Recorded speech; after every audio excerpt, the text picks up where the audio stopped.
Good afternoon, ma'am. Yes. So, would you agree that political negotiation is a principal factor in determining the amount of reserve funds to be fixed by the PhilHealth Board? Your Honor, in the coming up of the approved JAA for PhilHealth,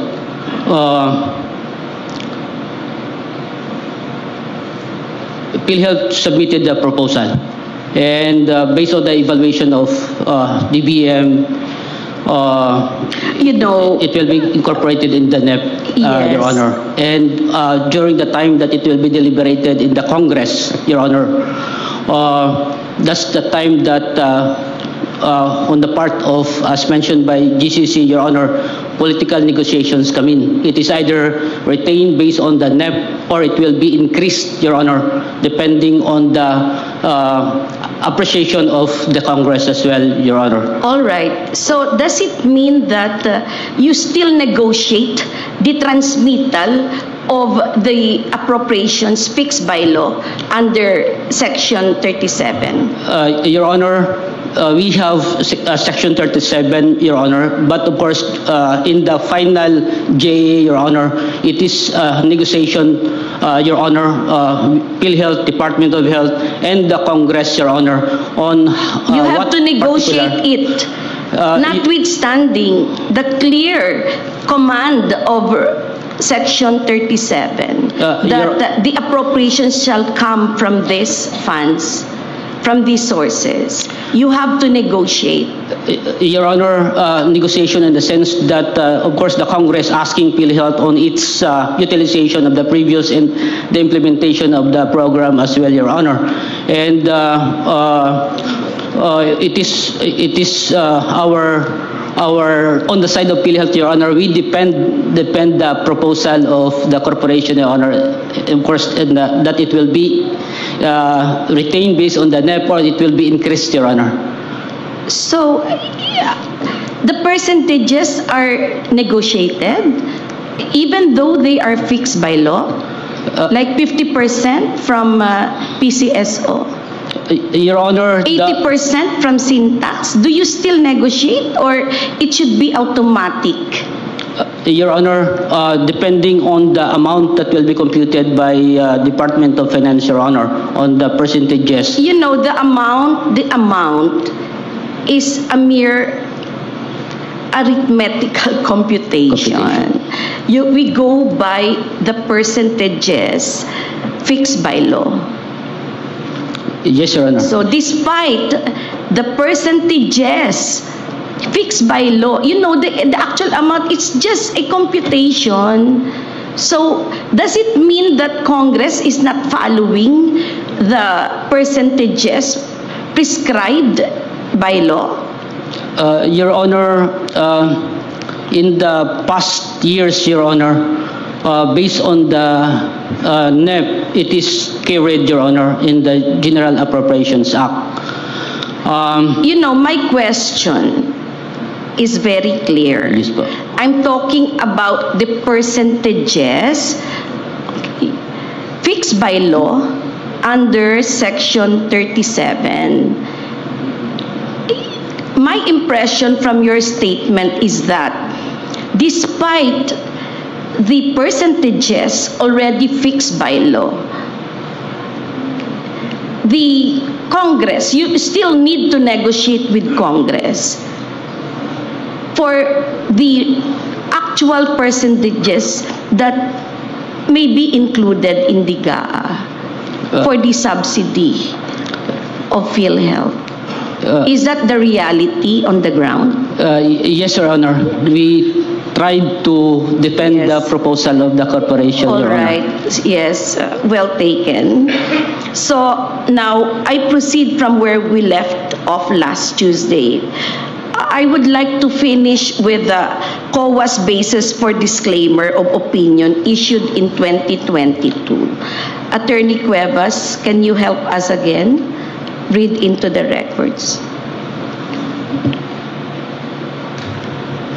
the faithful representation of the provision for health benefits incurred but not reported account with year-end balance of 95.099 billion pesos is doubtful due to significant risks of misstatement resulting from unexpended balances of accrued liabilities between 2018 and 2021, ranging from 8.808 billion pesos to 37.722 billion pesos, which runs counter to the required fair and faithful presentation of financial transactions as outlined in the Philippine Accounting Standards and the Conceptual Framework for Financial Reporting.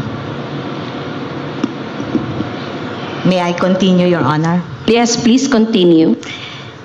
In addition, there are other issues that further compromise the accuracy of the account, which include, letter A, the absence of a well-defined policy on the proper accounting of prior years in course of settlement or ICS claims, resulted in the failure to assess the reasonableness of the unexpected balance of ICS from prior years, amounting to 17.161 billion pesos.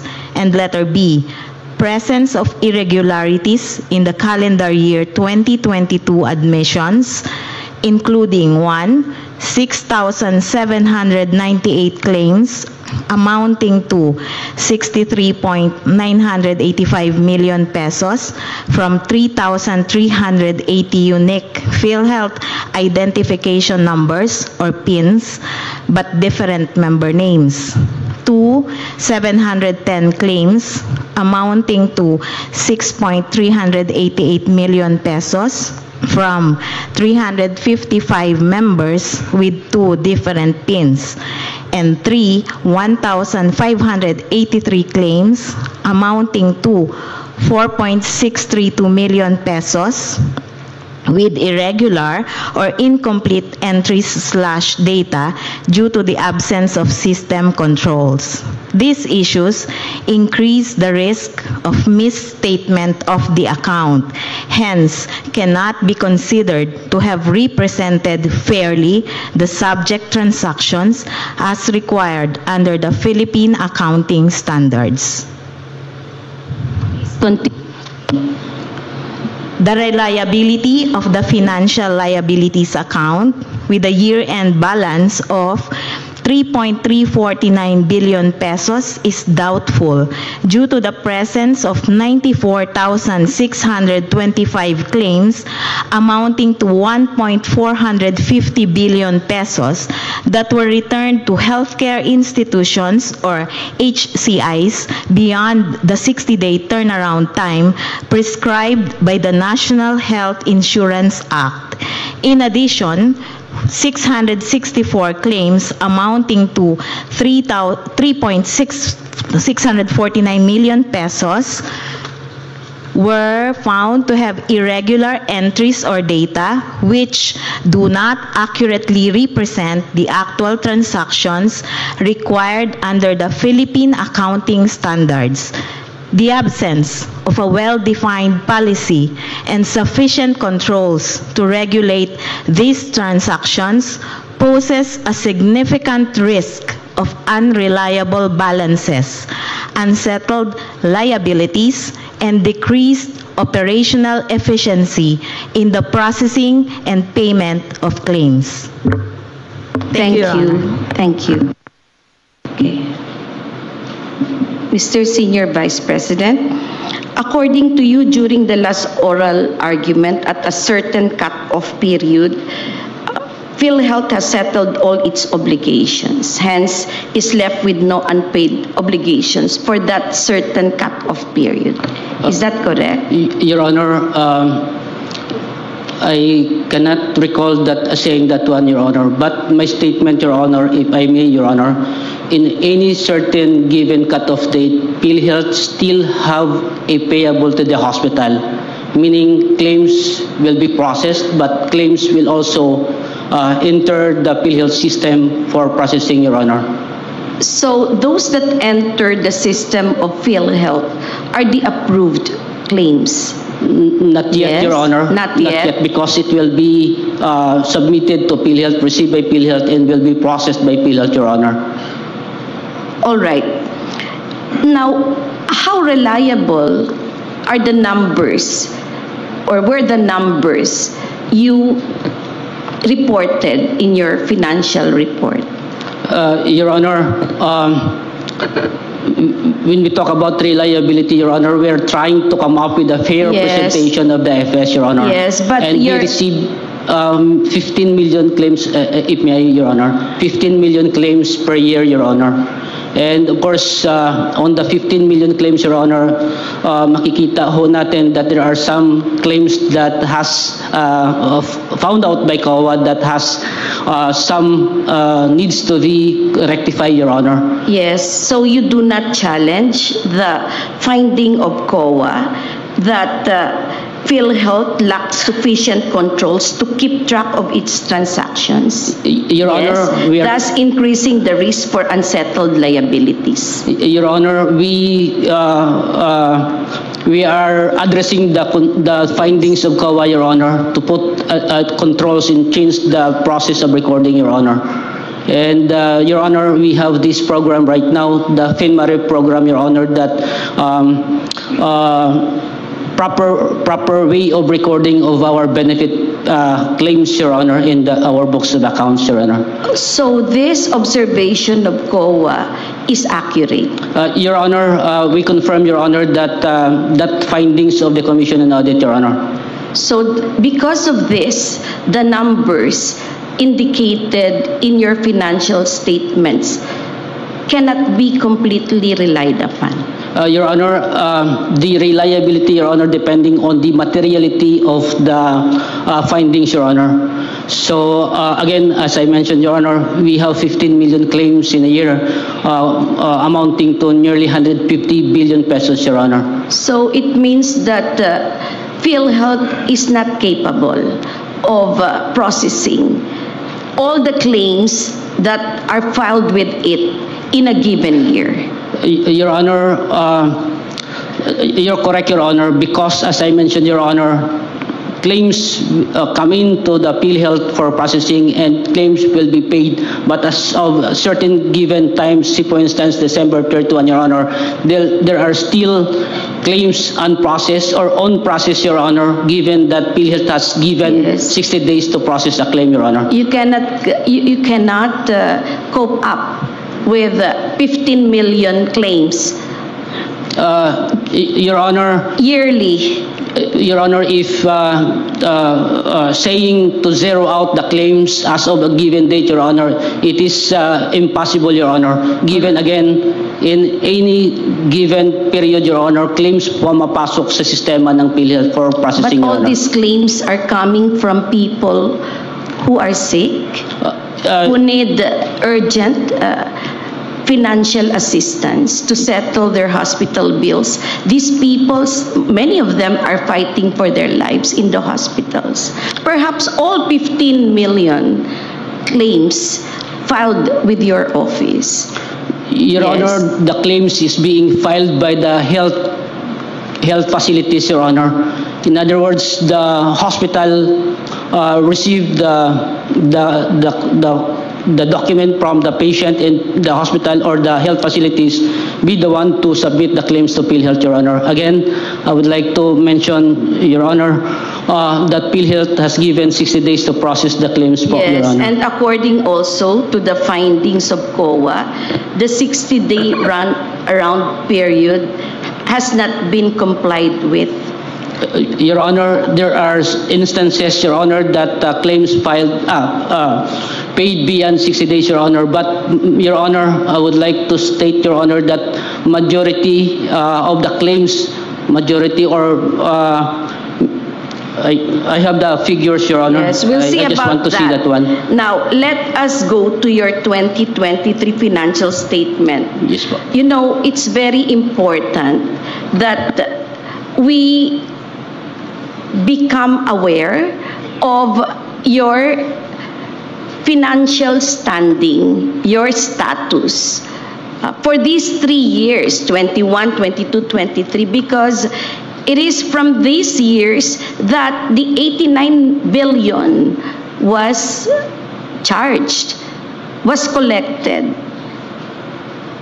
and transferred to the National Treasury, 69.9, had not the last tranche been restrained.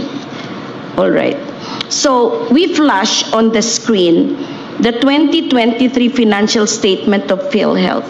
In 2023, the COA reported that the total assets of PhilHealth amounted to 588 billion plus. The total liabilities amounted to 1.2 trillion plus. Out of 1.2 trillion plus, 1.14 trillion plus represented PhilHealth's insurance contract liabilities. Based on these numbers coming from COA, PhilHealth had a negative equity of 663 billion plus in 2023. Per independent auditor's report dated September 11, 2024, or just 6 months ago, the COA issued a qualified opinion, which means that this time, at least partially, PhilHealth's financial statements present fairly in all material aspects the financial position of PhilHealth as of December 31, 2023 and its financial performance. But for the rest of the financial statements, COA issued a qualified opinion. So may I again request Attorney Cuevas, please don't get tired, Attorney Cuevas, to read the pertinent portions of COA's independent auditor's report. I quote, "The faithful representation in the financial statements for insurance contract liabilities or ICL amounting to 1.150 trillion pesos and 266.873 billion pesos for calendar years 2023 and 2022 respectively cannot be ascertained due to the following factors. Letter A, the completeness and accuracy of the claims and premium data cannot be established, casting doubt on the reliability of the reported figures. Letter B, the evaluation of the calendar year 2023 actuarial valuation report intended to assess the adequacy of the ICL revealed inconsistencies and irregularities that affects its reliability and validity to third parties. Letter C, the use of different measurement bases for the provision for ICL diminishes the comparability of information in the financial statements, hindering the users from making informed economic decisions. And letter D, the absence of reasonableness test on expense loading further undermines the reliability of the ICL account in the financial statements, which are inconsistent with Philippine accounting standards, Philippine financial reporting standard, and revised conceptual framework for financial reporting." Unquote. Thank you, Attorney Cueva. So in fine, again, 1.15 trillion plus ICL for 2023 was misstated according to COA. And more likely than not, if correctly reported, would have been bigger. So Attorney Cuevas, please continue reading the COA's report. And I quote, "The presentation and disclosures of provisions and contingencies are not in compliance with the minimum requirements of the Philippine accounting standards due to the following issues. Letter A, provisions and contingent liabilities for appealed benefit claims are not adequately presented or disclosed in the financial statements due to an insufficient monitoring and reporting mechanism, resulting in the misstatement of accrued benefit claims, payable and provision for health benefits incurred but not reported by an unidentified amount. And letter B, contingent assets arising from outstanding legal cases are improperly disclosed in the notes to financial statements due to the lack of policy on specific classification criteria for estimating the outcome of the inflow of economic benefits. Thank you, Your Honor. Thank you, Attorney Cuevas. I cannot thank you enough. According to COA, there are multiple unreported transactions. Hence, we can say that if all the transactions were reported, the total liabilities of COA would have been significantly greater than the reported figure. In sum, COA was saying that the records made available to it pertaining to the reported transactions being incomplete cannot be the basis of an accurate audit of the total liabilities of PhilHealth because, again, there are numerous unreported transactions. So for the last time, Attorney Cuevas, may I request you to read the other observations of COA? In preparing the financial statements, management is responsible for assessing the PhilHealth's ability to continue as a going concern, disclosing, as applicable, matters related to going concern, and using the going concern basis of accounting unless management either intends to liquidate the PhilHealth or to cease operations or has no realistic alternative but to do so. Thank you, Your Honor. Thank you again. Right. So, Mr. Senior Vice President, yes. Are you also a doctor or a lawyer or an engineer or architect? Your Honor, I am not a lawyer. I am a certified public accountant and has a doctorate degree in human resource, Your Honor. Yeah. How long have you been with PhilHealth? Your Honor, this is my 24th years, 23rd years with PhilHealth, Your Honor. So you have the institution, you're the institutional memory of PhilHealth. You should be preserved. Thank you, Your Honor. Thank you, Your Honor.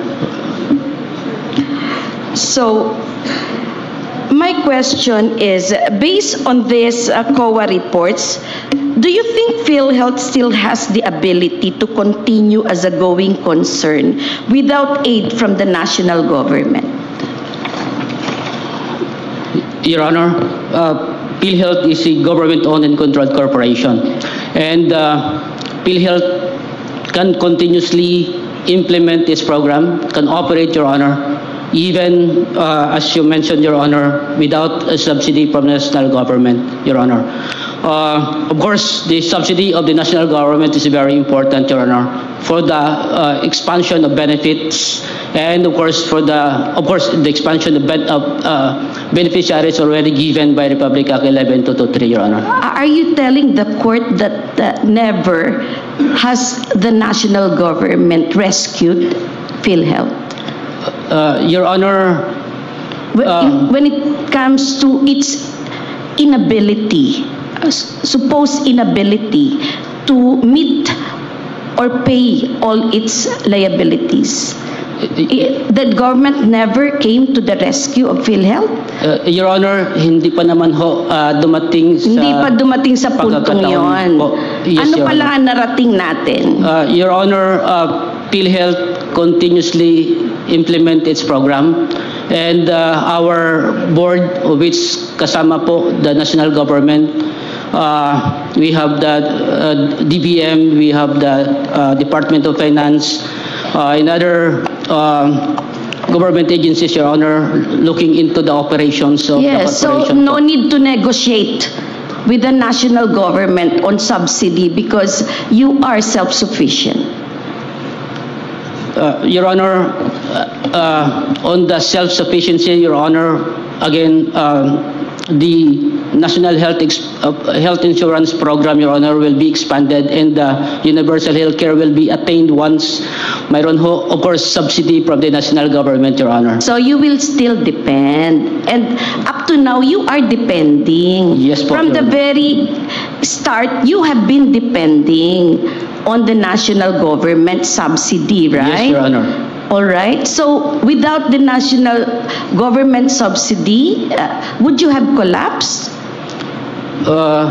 Your Honor, if the expansion of benefit that made in the year 2024, Your Honor, ma-implement natin ng tuloy-tuloy, Your Honor, of course, kailangan natin ng national government subsidy, Your Honor. So we're looking forward, moving forward. Yes, Your Honor. But where you are standing now, your situation now, the present financial status of PhilHealth, do you need rescue from the national government? Your Honor, the status of the financial of PhilHealth right now, Your Honor, enough to cover the year 2025 operations, Your Honor. Oath. Yes, Your Honor. Yes. All right. That opinion, Your Honor, that is based on the financial record, Your Honor. even with the findings of COA, you will still insist that you're financially sound, Yes, Your Honor. even without government subsidy. Your Honor, again, kailangan talaga yung government Kailangan. subsidy. But So, of course, kung walang government subsidy, nasaan ang PhilHealth? Your Honor, still in the year 2025, we operating PhilHealth, Your Honor, based on the programs that we are implementing right now, Your Honor. Yes, again, and these programs are funded in full. In the year 2025, Your Honor, available po yung pondo po natin, Your Honor. Nasaan yung pondo? Binigay na ba sa inyo ng Treasury? Your Honor, on existing funds of the corporation, Your Honor, our investable fund so December 31, 2024. You know, my problem with your existing funds is this. You always do not consider the funds that should cover the reserve funds. That is my problem. Even though the command of Section 11 is for the reserve funds to be set aside.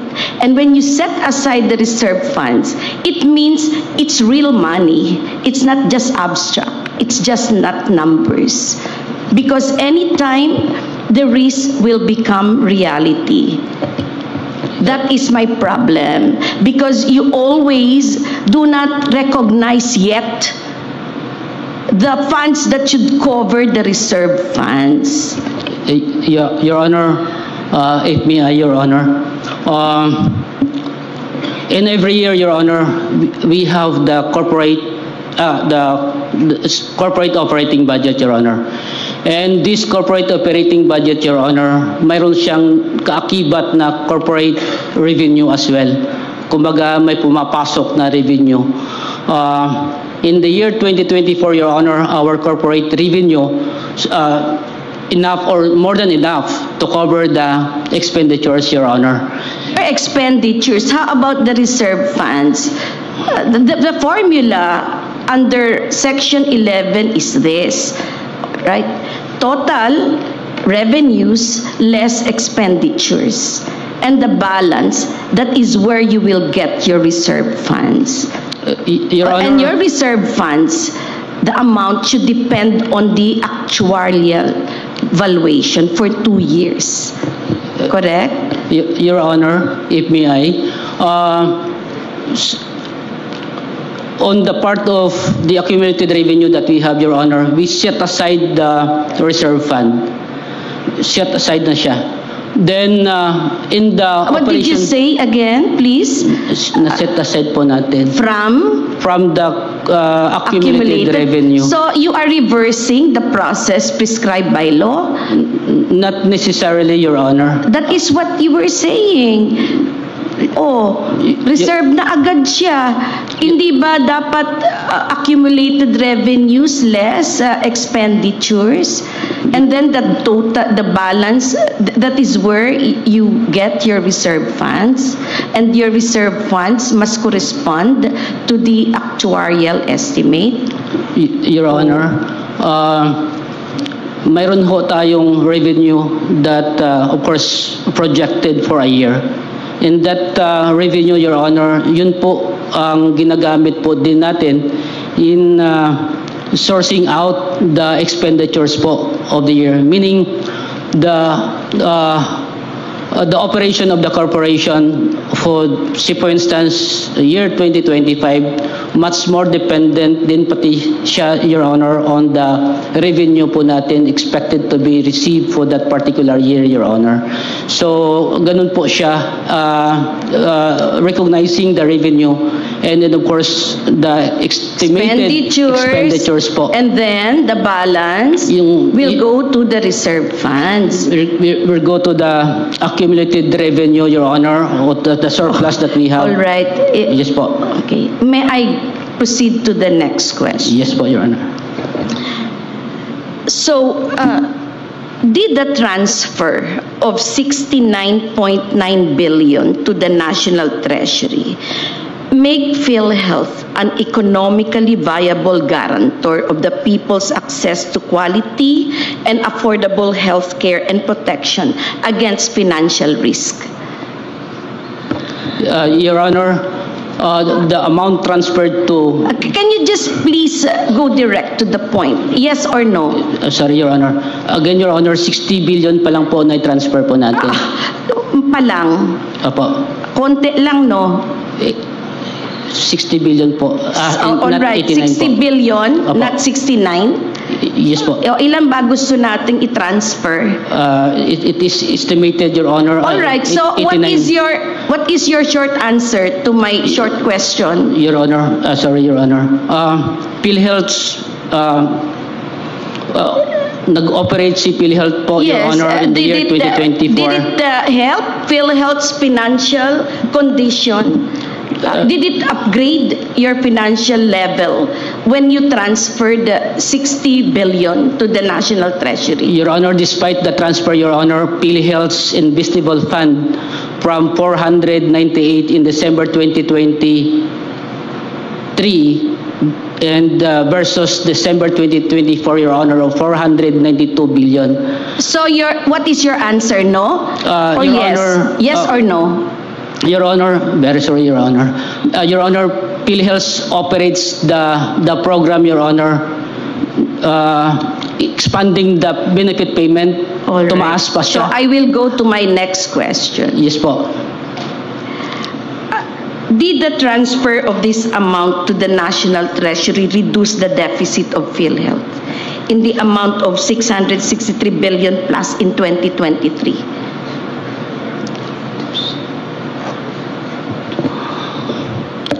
Your Honor, if you are talking... Just a straight answer, Sorry po. Mr. Senior Vice President.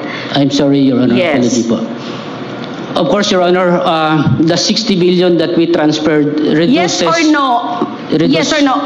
My question is so simple and it is answerable only by yes or no. Your Honor, it reduces, Your Honor. It reduces the deficit even though, yes, did I hear it right? Your transfer of 60 billion to the National Treasury reduced your deficit. Your Honor, I think baliktad sa Your Honor.